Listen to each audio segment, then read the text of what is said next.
Woody's World, brought to you by Shanahan's Steakhouse on Sunday nights. You know, we talk about all the other stuff. That we go out there and we have the appetizers and everything, but Sunday nights, they're still new to being open on Sunday nights. That's really not a traditional night that steakhouses have been opened in Denver.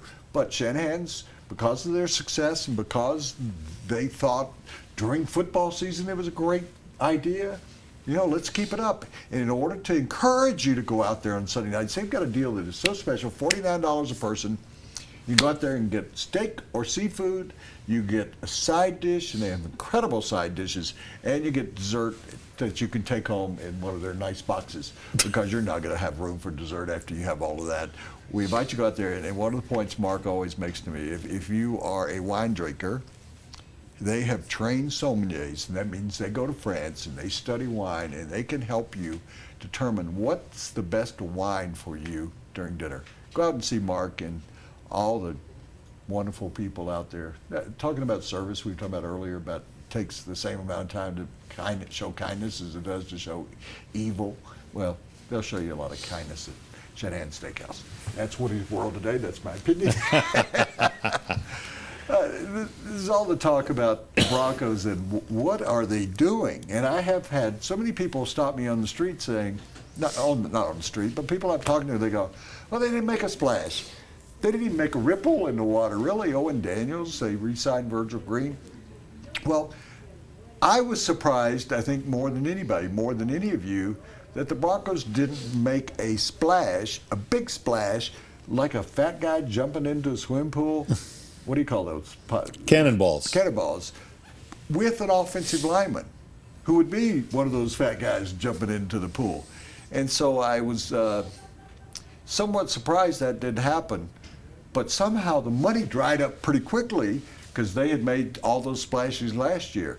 So what they've done, and I've talked to my friends out there, what they have done is they're looking at second-tier people that maybe have a couple of 3 years left in them that they can plug in, and they draft some offensive linemen, a couple of offensive linemen, and that they have spent their money. So is the window closing a little bit more?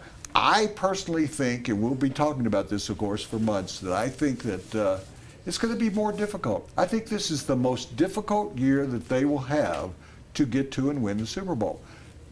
Their best chance really was when they lost to the Baltimore Ravens in the first year that Peyton Manning was here.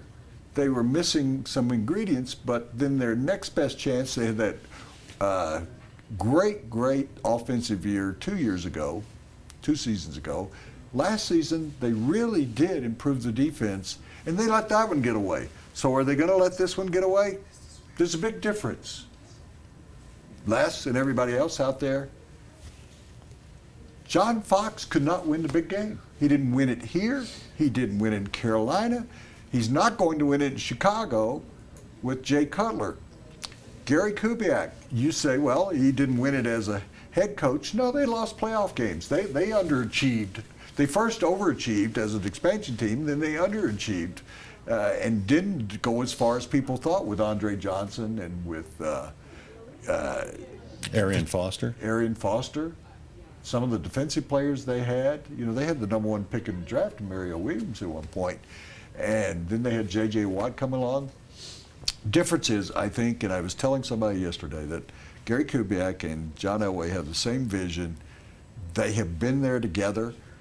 They were in San Francisco and went to and won the Super Bowl. They were in Denver and went to and won 2 after they going to 3 more. I think that's the difference. That's why, even though that window is closing, it's not here, it's closing, they still have a great defense. I was thinking about yesterday that Steven Johnson has said he's going to bulk up a little bit and play inside. Brandon Marshall, I think, will move inside and be a force in the middle. I think they're going to be fine at linebacker. I think they'll be fine in secondary. I think they'll be fine because of Wade Phillips. It's the offense that you got to be concerned about, and that's in the offensive line. That's the one spot that they've got to improve, and that's where I'm getting back to original thought here, is that they are going to get a couple of second tier, including probably a center that played here last year, and a couple other guys. Maybe think of Tyler Columbus, who started his career with the Broncos, went to Washington, played in zone blocking.